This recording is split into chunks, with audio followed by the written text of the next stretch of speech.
books that I read for the last 40 years. And today I have my special guest.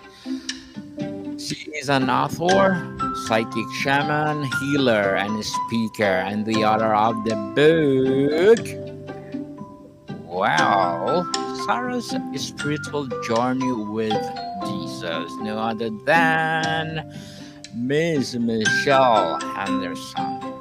Hello, I am so excited for our conversation. Welcome to Book 101, Miss Michelle. And can you please introduce more about yourself? Oh, absolutely. So, I am a retired educator. I taught school for so many years, I was in education for about 30 years. And I was a teacher, I was an educational diagnostician, and I was a behavior analyst. And right before COVID, it's very interesting. Right before COVID, I told my husband, I said, I'm really burned out. I need to look more what I need to do to help others, not meaning I wasn't helping the children back in my education, but I felt like I needed to know more about myself. And so I had what we call a spiritual awakening. And so I thought, oh my goodness, I need to go in the spiritual business. I need to know what is really going on. And Daniel, right before COVID, or when COVID happened, we had all a spiritual awakening. There are so many people that are feeling all of this energy, and so I thought it was perfect timing, and so I had a leap of faith, and I found a psychic medium to help me. I said, please help me. I am feeling intuitive. I know what someone's going to say. I know that when I worked with children, I knew how to help them. And so I found a psychic medium to help me and help guide me. So I went through several classes and I learned how to develop the intuitive skills, and I became a psychic. And what a psychic does is you do readings with somebody and you do a soul to soul connection. It's almost like using cards. It's the same thing using cards, or you're talking to somebody about a question that they have about their life. And then with the shamanism, I decided to go a little bit deeper. I thought I want to be able to help others heal with energy from the spiritual world and also to receive messages. So I began to do spiritual art, and which I absolutely love that, because whenever I did mediumship, I was able to draw their loved one. And then I took it even deeper and went into trance. And that is when you allow a spiritual entity to come in and help you like automatic writing or to give a message. So this is where the book came from, is from trans channeling. And so I've got many names behind my back. So I'm still learning. Hmm. Interesting indeed, Miss Michelle, and thank you so much for sharing your knowledge and wisdom to the world. What inspired you to tell Sarah's story, and how did you approach blending biblical story with fiction? Oh, I absolutely love that. So whenever I was diving deep into um, trans mediumship and also channeling, I was in a deep, deep meditation. And Sarah came to me, a spiritual entity came to me and said, I want you to write my book. I was with Jesus, and I want you to go ahead and channel the messages for me. And I said, absolutely, because I always had a relationship with Jesus growing up. It was like anytime I had a problem, I went to Jesus and I would pray to Jesus. And so I really felt drawn to do that. Whenever you become into the spiritual business, you know when you really need to do something. Your heart is in it. You're being pulled to it. So I told Sarah, absolutely, I want to do this. And so each day I would go into trance state, and I would meditate, and I would do automatic writing. I would I'm right handed, and she came across as left handed. So I could hear the words that she wanted me to write down. And I also could feel everything she was feeling. And she gave me visualizations of what she wanted me to write down. And as I was writing this book, I'm going, I don't know if I want to, because there are certain things that uh, go against Christianity. And I thought, I don't know if I believe this. And then I really thought about it. I thought, you know what? This is not my story to tell. This is Sarah's story. And like you said, it could be fiction. What the main purpose of this book is for people to really think about what if these events occurred. And after each chapter, there are questions to really help you think about what you just read. And it is a love story between her and Jesus. And again, it kind of goes against the grain. But if you think outside the box and hold this discussion, well, what if he did?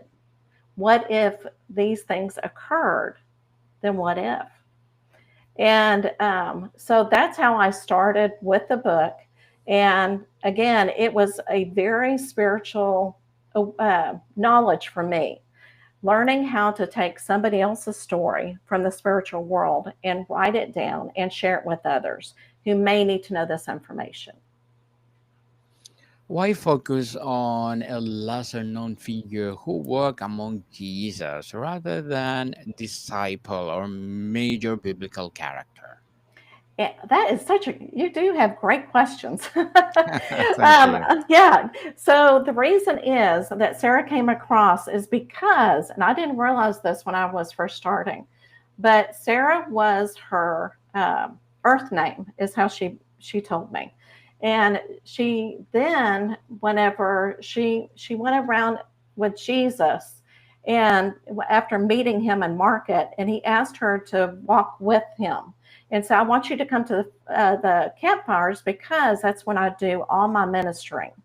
And I want you to help me because there are some women that need to know your information as a woman. And they need to be motivated, they need to have hope, and they need to know about the love and the wisdom that comes from a woman because Jesus was the male energy and Sarah was the female energy. You need both of those to really reach everybody that needs to be heard. So that's why she wasn't a disciple. She was more of, had a relationship with Jesus. She was a woman and she had the role of being the female energy to help Jesus. How did you balance creative storytelling with staying true to the spiritual essence of the gospel, so Miss Michelle? Um, I so whenever she was coming across and she was doing the lessons and anything that Jesus taught is what she came across. She would give us messages, and that is in the book. There are messages from her that she taught around the campfire. And each of these lessons were a part of what Jesus taught. And Jesus taught a lot of uh, I'm sorry, Christ consciousness. And Christ consciousness, how she put it, has different alchemy, okay, and different alchemy of divine essence. So, what the alchemy is the truth, the wisdom, and the love. All three of these that we learn. And as we learn, these are the teachings of Jesus. So, whenever you look at the truth is kind of like a foundation that it like kind of thinking of a tree. Okay, so the tree needs a foundation to grow on, so you need your own truth. Everybody has different spiritual truths. Okay, that's why we're born separate even though we are as one, but that's how we all learn. So the truth is kind of like when you say know thyself. You're knowing, you're trying to figure out why am I here? That is the famous question. So to be able to move on in your spiritual um, journey, you need to know what your truth is. What is your foundation? The next thing that she teaches is wisdom, understanding this truth and applying it on your daily life.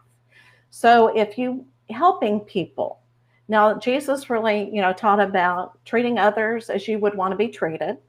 That's something that you can do every day. And then helping people so that you can lift them up. So you're using this wisdom, you're using your truth in an everyday scenario. And the final thing is love. Everything is love. God is love. Jesus is love. Everybody is love.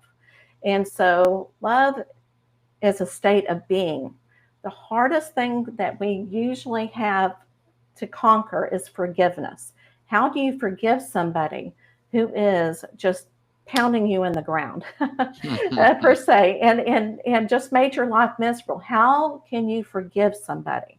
And that is unconditional love. And that's what Jesus showed.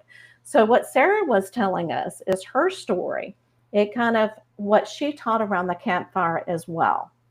And she really wanted to emphasize what Jesus was all about. Now, in the story, I find out later that the angels and the star people, that they call it, okay? So the star people came down to help as well. And she became Mary Magdalene then. And she said, so that's my spiritual name. I am Mary. So whenever she comes across, she always says Sarah and the collective, which includes Mary Magdalene. Hmm. Interesting, Miss I Michelle. know. Whenever I found out who she was, I'm going, I mean, I didn't know when I was writing it because she was coming across and would only tell me one chapter at a time. And so when I found out, I was going, oh my goodness, you are. And again, I'm going, okay, I don't know how this can be, but you're not really looking at this as this is a true story. You got to look at the whole story and what you can learn from it. It is a Mhm. philosophy. So, Miss Michelle, let's talk about the Sarah's journey. What makes Sarah's perspective unique among those who encountered Jesus? Oh my goodness. Can you repeat the question? What makes Sarah's perspective unique among those who encountered Jesus? This is the part I really love. So whenever she first met him, she had lost her dad. She was living by herself, and she was in the marketplace selling pottery, and all her pottery had triangles on them. And Jesus stopped by her booth and said, "Why do you make pottery?" And she's just going, "Well, I make pottery so I can sell it." And he goes, "No, why do you make pottery?" And she said, "That's a part of myself that I can give other people." And that's whenever he asked her, "I want you to come and minister with me. You can, be with the women." Of course, a lot of men had difficulties with her, so she did, and then when she became Mary, it's as if they were married. Okay, so everybody was calling Mary Jesus's wife. And at first she didn't realize it either. She goes, "I'm your wife." And it's almost like the Mandela effect where things changed. He was able to reset everything. And then she became Mary, his wife. And so that's why it was different than everybody else's relationship, is because she was part of him as the female energy. Female energy, indeed. And how does her personal transformation mirror the struggles of modern believers? Oh my gosh, yes. So she struggled. She had difficult time. What One of the events that I had a difficult time writing myself is there was a man that did not want her to minister. He did not want a woman to be at the campfire, so he invaded her. Okay, let's just put it that way. He came across and he really beat her up, and she was left for dead. And her best friend found her, and Jesus came and helped heal her. And she said, "I can't go on because I'm unclean. I'm unclean." And he goes, "No, you are clean. You are not broken." And so I think that's a big lesson for us to learn, is that through the difficult times, when you don't think that you're going to make it, there is a spiritual world that is with you. You are not alone, and you are not broken. You are, you are perfect the way you are. And that's just something that you need to learn a lesson and find that motivation and that fire behind you. And so I think that's through all of her struggles, she learned that. And being around the campfire and being a woman during the biblical times was very difficult. And I think nowadays it's getting better, but it's still we still have a long way to go. Long way to go, indeed. And Miss Michelle, let's talk about the spiritual theme. How does the book explore faith beyond miracles or miracles like daily discipleship? I love it. So what I love the phrase is not anything seems to be what it is. There's magic that happens all the time. We just don't notice it. And so I think that, and I think it's so important for us to know that there are spiritual things happening around us. And again, we just need to pay attention to it. And if you have the faith and you find the spirituality, you can conquer anything. Again, you're not feeling like you're alone. And so you can be religious and be spiritual. And you can be spiritual without being religious. That just means that you have the faith. And I think a lot of times people will go, well, I asked for something and it's not happening. And I always love this unanswered prayer. Sometimes unanswered prayers are perfect for you because maybe you're not ready to go down that pathway. Maybe you have to learn something else first. Or maybe it's not right for you and the spiritual world is helping you, saying, no, don't go down that route because it's going to harm you. So faith is important. You've got to let it flow and you've got to have the confidence. You've got to listen with your heart and not with your head, logical. And that's very difficult for a lot of people. Miss Michelle, what do you hope? Oh yes, what do you hope readers feel or reconsider after walking with Sarah? Oh my goodness. I hope that they learn so much from it, from the messages and everything, and know what Christ conscious is and know what Jesus taught.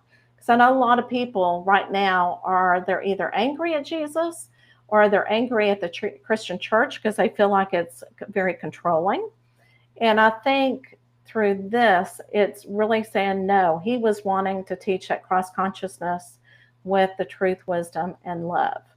And the Bible is a wonderful resource to have, but I think a lot of people in the church have had bad events or bad things happen to them, and just know that that is not Jesus. That is human interaction. Okay, humans doing things to humans, and again, that's where the forgiveness needs to come through. But just remember that everything is love. And I hope that the book and Sarah teaches everybody that love can come from you and then it's contagious. And keep that higher energy. And that will be like a domino effect, I guess you could say. Dominic. Domino effect, indeed. How can her story resonate with those experiencing spiritual loneliness or questioning? Yes. Oh, and I love that question because everybody is on a different spiritual path. And this again hopefully will let you think outside the box and go, well, what if that could happen? Anything is possible, right? And I know that people, especially teenagers, I'll give you an example. Teenagers, when they're going through difficult times and they don't know themselves and they're just going and then they start searching, and sometimes they will search where they are accepted, and sometimes it will be very dark energy. And so my hope is that parents and society help these people know there is a higher energy that is there to help you and accept you and will be there for you. But you have to give it permission. You have to give angels or anyone in the spiritual world permission to come and help you. And all you have to say is, I need help. And knowing that there is something bigger than yourself, it should help you get over whatever mountain you need to get through. Miss Michelle, as an author, a psychic shaman, healer, and speaker, what are your short term and long term goals? Oh my goodness. I want to continue to, like this podcast, to bring out some truth, knowledge, and love, and also some energy to help people heal, and also to keep writing, and hopefully, and keep getting spiritual messages so that I can help others as well. Because a lot of people that come to me for a psychic reading or a mediumship reading, again, they're searching for something, and they just need to know that they're going to be okay. And so I'm just hoping that we can all do that for each other, and change this negative energy that is going through our earth right now into more positive. And it can be done. It can be done. Yes, can be done. Yeah. And good luck to your goals, Miss Michelle, and looking forward for more success and Thank more you. books too, empowering books. And what would be your piece of advice for those people out there who want to be an author or want to be like you? Perfect. So my advice is, as a writer, read. The Read, number, yes. you need to read, because a lot of people don't realize, to become a good writer, you need to read. And then you write about what you know, not about what somebody else knows, but what you know and what comes from the heart. And just start from there. I'm one that can write down different stories, but I'm not an editor. There are people who edit books that can help you. So don't Yes. let any of that get in your way. Just continue writing, because everybody has a story, everybody is important, and you never know who you might change or might need to know the story that you are giving out to the world. Definitely. And thank you for that advice, Miss Michelle. And can you please recommend a book or books that influence you, Johnny? Oh my goodness. Well, the books that I love to read, it's so funny. Stephen King is my Yes. favorite author. And he doesn't just write horror, he writes different things. I just love looking at his character development. He is the best character development author. And I started reading him when I was in middle school, and just absolutely fell in love with his books. Don't watch the movies, read his books.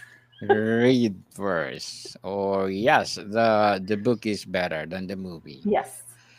And Miss Michelle, thank you for that recommended book. And how did prayer or scripture shape your writing routine? Oh, how did prayer do it? Yes. Oh my goodness. So whenever I meditate, I pray. That's my time to really pray, and I have a candle on and everything. So I always pray, and just give me the guidance that I need whenever I'm writing this book.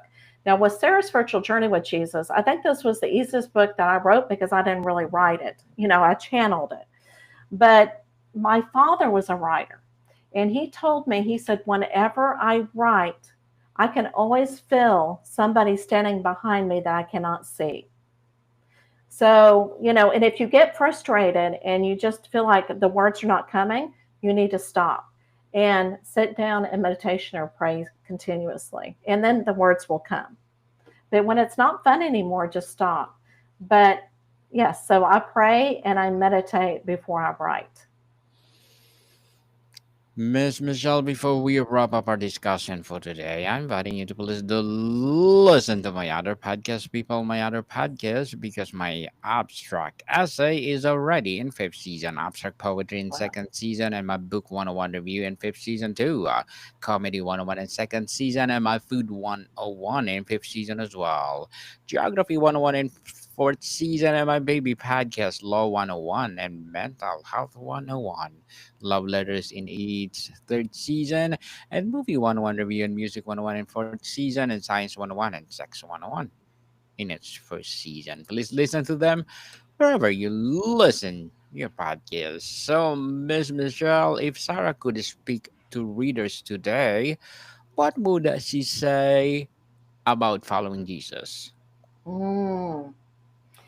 So she would say, don't think of it as following Jesus, because Jesus doesn't want you to follow him.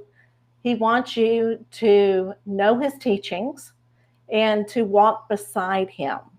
And sometimes he'll carry you whenever, you need it.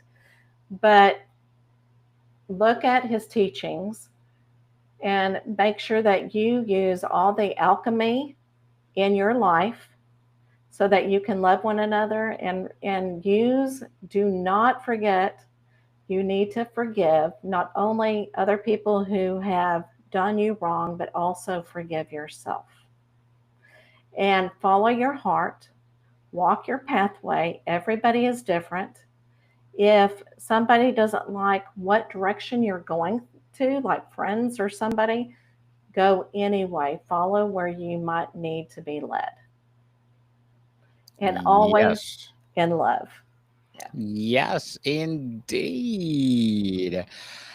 Miss Michelle Henderson, thank you so much for sharing your knowledge and wisdom to the world. So, can you please invite our listeners to support your advocacy, your books, or any projects that you're doing right now? So they can go to my website, which is www.michelle, oh, I'm sorry, themichellehenderson.com. Yes, people, let's support Miss Michelle Henderson because if you support her, for sure, more and more and more empowering books like this to come. So, Miss Michelle, thank you so much for your Thank time. you. Thank you. More to come, people. See you soon.